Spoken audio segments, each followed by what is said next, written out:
In the first few months of starting the Energy Talk, we were accepted into a 9-month Leaders Fellowship that helped this podcast go from interviewing people in my circle to interviewing industry leaders and individuals on the front lines of the energy transition. That program was organized by Student Energy, a global youth-led organization empowering a network of 50,000 young people from over 120 countries. In June of 2021, Student Energy launched the Solutions Movement with the ambitious goal of raising $150 million to support 10,000 clean energy projects led by young people. To learn more about Student Energy's programs or to get engaged with the Solutions Movement, go to studentenergy.org. Thank you to Student Energy for sponsoring this episode.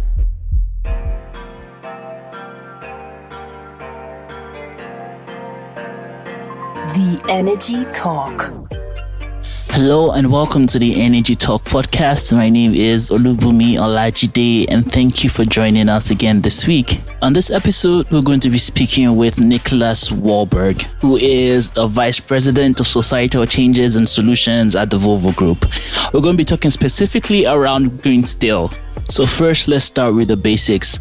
Green steel is manufactured using a hybrid process powered by hydrogen as opposed to fossil fuels.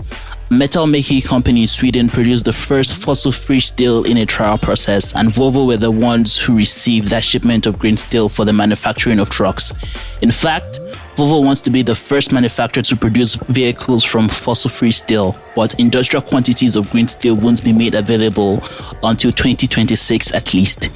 Niklas and his team are in charge of overseeing this process, and as you find out throughout the conversation, he's not just managing technology teams, but also working with a lot of other stakeholders in the industry and the private sector, and also working with a lot of government stakeholders as well.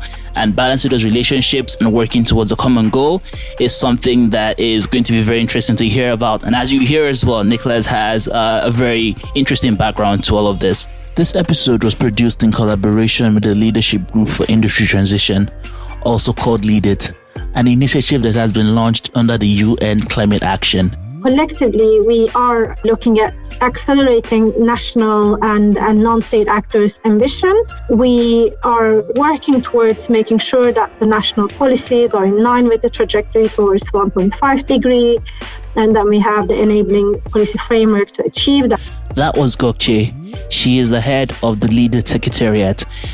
Gökçe was inspired to join the project because after energy, decarbonizing heavy industries is the next big challenge, or as she says it. So we actually now don't call these almost the harder to abate industries, but what we are calling it within this landscape is they're easier to innovate sectors. So hopefully we'll see that happening even more faster.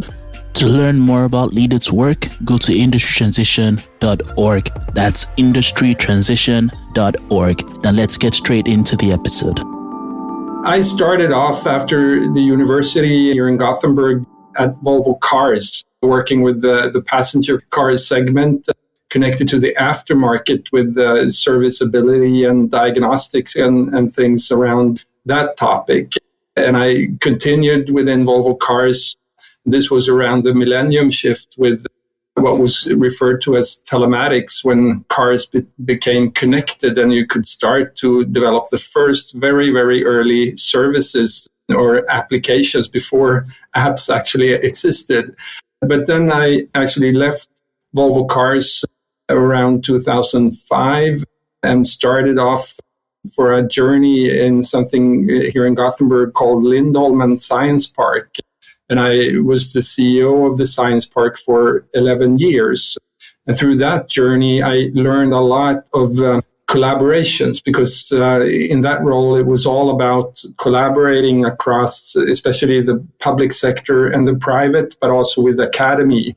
So I got hands-on training of how to connect universities, industries, and politicians and agencies to really make things happen. And had that out from Gothenburg and Sweden, but more and more over the years internationally as well. One of the partners to the Science Park was the Volvo Group, and I've always looked to Volvo because it's such an interesting company with a very, very big footprint in the world. When the opportunity came where I could join the Volvo Group, it was very natural for me to take up that challenge. And this is a bit more than 3 years ago. So I came to the Volvo Group, and I've had and still have a role that we call system solutions and partnerships. So it's basically the same sort of job I did at Lindholmen, but doing it with the Volvo Group as a platform, because it means now, especially the times we're in, will even more require partnerships and collaborations, and mainly now across the private sector and the public sector to make the progress we need for the climate as one thing. So it's very inspiring. And with working for Volvo, I can be a part of the system here who hopefully makes progress for the world, as we are very strong across the globe.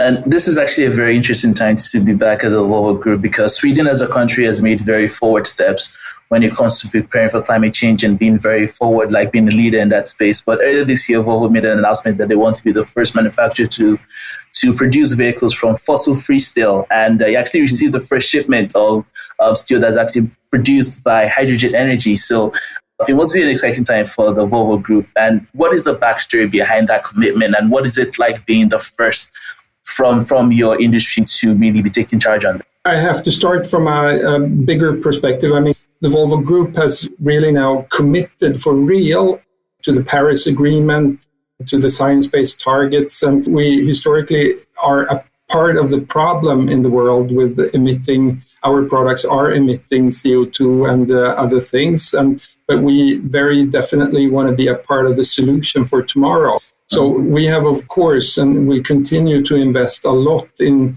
what we normally call tailpipe emissions. That is our journey now to electrify our products. And a part of that will be battery electric vehicles, and another part will be hydrogen electric vehicles or fuel cell electric vehicles. And that'll be the main track going forward. And when you look at the different scopes, of course, the products Volvo sell to the world, their main emitting part is when they are used. Of course, having combustion engines based on diesel. But to really make this true with our journey to become CO2 neutral and fossil free towards 2040, we, of course, also must look into our supply chain and all material that goes into our products. And as we are working with machines and trucks and so on, a lot of the inbound material is steel. And thereby it was very interesting for us to create a relation with the Swedish steel company SSAB, who through their partnership with the mining company LKAB and the power and utility company in Sweden, Vattenfall, are on a journey now to convert the blast furnace process into what is called DRI, direct reduction of iron with the help of hydrogen, and thereby reducing the CO2 footprint of the steel very, very significantly, basically down to zero. And thereby, I mean, this partnership now where we actually can start to show concept vehicles, and also, as we have stated, we will start what we call a limited serial production here next year of certain machines. That is a strong message. We strongly believe in this journey, and it'll be very, very interesting to see how our customers and the world takes this forward. The process you just described, the hybrid method that's powered by hydrogen. So let's just call it green steel for the sake of reference throughout the interview. Yeah. This has been a very interesting cause because a lot of other companies that are in the similar field that work with heavy manufacturing and will work with large industries, they are taking very different approaches. Some of them take a very wait and see approach. They don't want to be very forward. They want to see how the environment changes, and they see if they get pushed to be more assertive on their climate goals. But Volvo is taking a very different approach. You're kind of moving ahead of the pack on this. So how much of that is dependent on public support or the push by policy, or how much is Volvo really committing to the climate goals and seen as part of its corporate identity going forward? Of course, the public support is very important. And of course, if you look at the production side of fossil-free or green steel, it is dependent on public support. This hybrid initiative that the three companies, SSAB, LKAB, and Vattenfall is running is supported by public funding in Sweden to make it possible. Of course, we are, just like with introducing battery electric trucks now, partly dependent on incentives and support from governments, as in the beginning, as it almost always is, new products are more expensive than the traditional. So that's why the collaboration across the public sector and the private now is so important to drive the transformation. We will, of course, continue to need a very good dialogue with governments. And as you say, I believe also we from the Volvo side are taking a step here to go in the forefront of this transformation, where we thereby sort of help others to see that it's possible. So it will require efforts from us from all aspects, but we believe it's important that we take this role to also show the world, and we believe we can, together with the steel industry, help them to understand that the market for green steel is what we want to see develop in the world.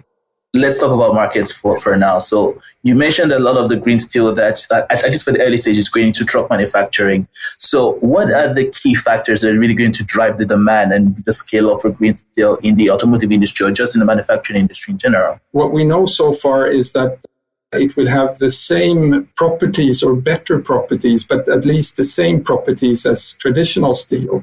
So if you see the transition to fossil-free steel or green steel can be, from an industrial perspective, quite easy. We don't have to redesign any components in the truck. We can sort of, to put it simple, just replace the traditional steel with the fossil-free without any extensive redesign or anything like that. Of course, we know, like SSAB has said publicly, that at least in the beginning, this new green steel will most likely be maybe 20% more expensive than the traditional.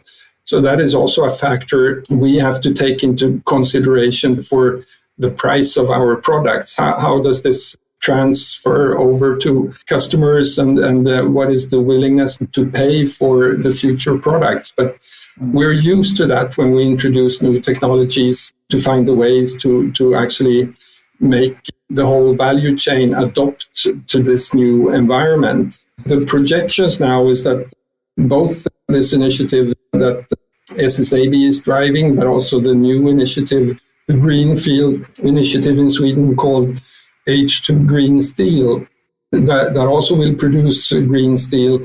They will be up in volume by 2026. So that is our projection of when it can start to actually become a volume scenario that sort of goes into basically all different product lines.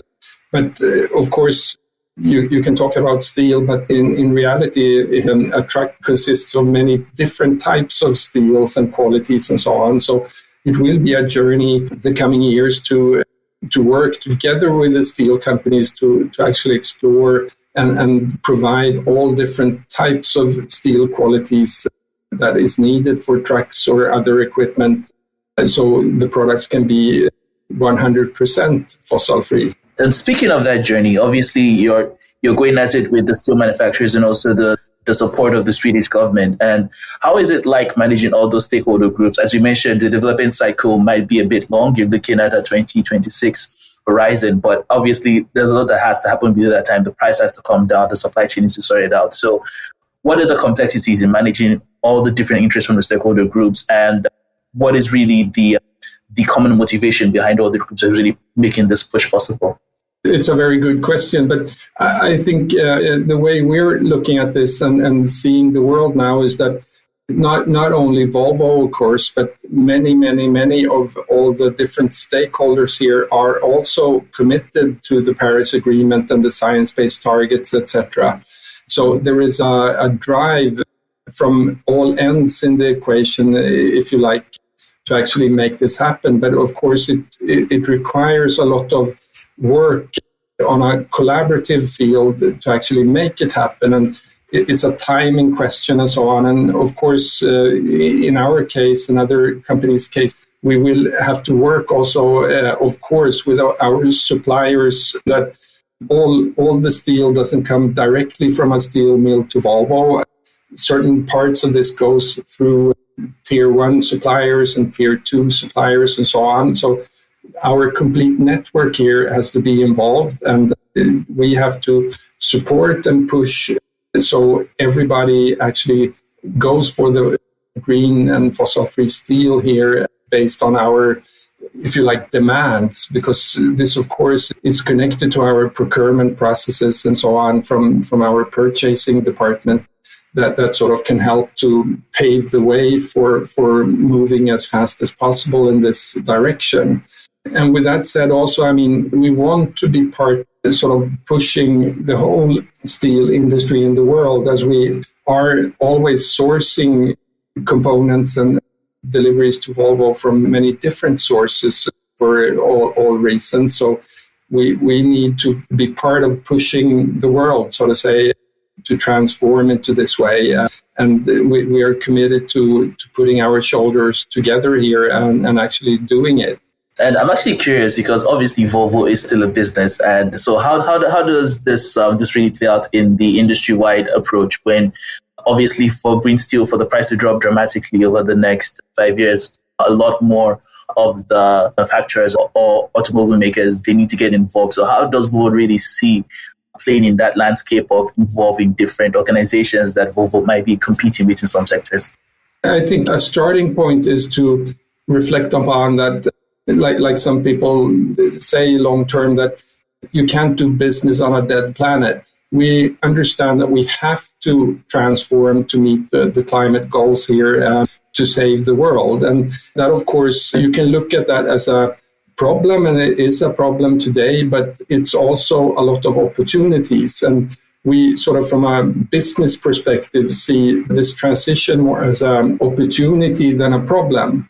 And if you go with that sort of mindset, we can, of course, motivate ourselves and our networks and peers and suppliers and everybody around us that this is a great opportunity that we want to capture going through the transition or transformation here to become green and fossil-free, because we have to. There is no alternative. And the journey now, we are into it since long past sort of a point of return, because we just have to solve this. And of course, there are many unanswered questions yet that we don't know, and we are dependent on the political level, of course, in different countries and the EU and so on, because we of course cannot do everything by ourselves. We have to collaborate, but by showing the way and showing that we are committed and actually are ready to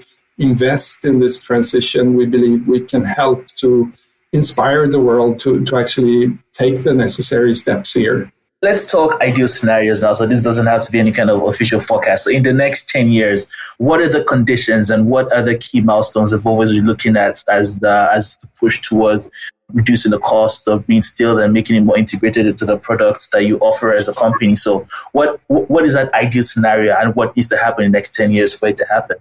That's also a very, very good question. But I mean, this journey, and as we're looking at it from the whole chain, the whole value chain, we'll have to start with the mining companies.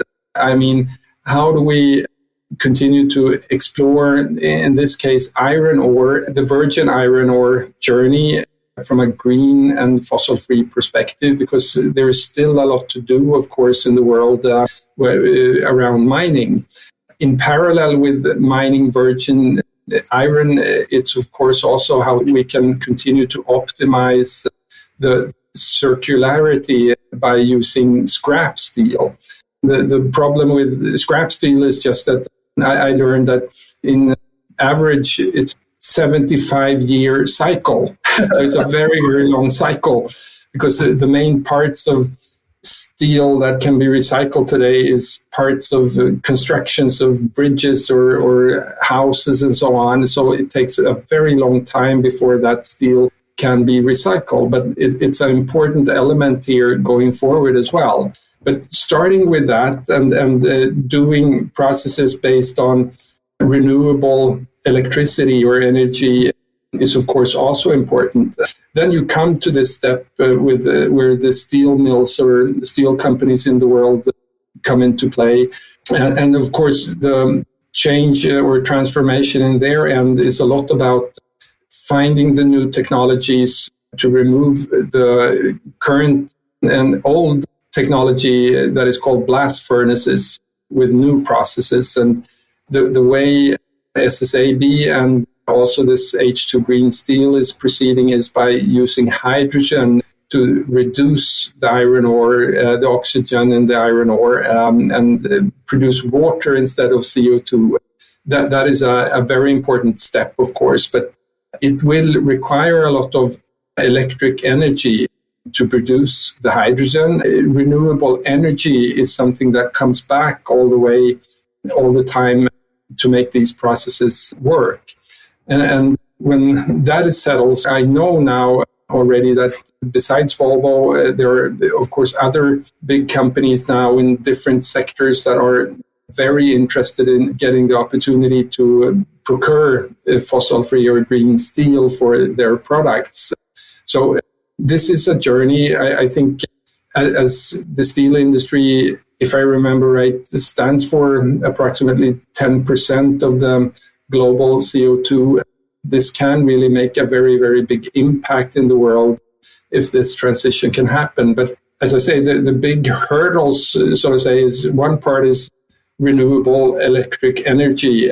How do we continue to explore and expand the possibilities to produce green electricity?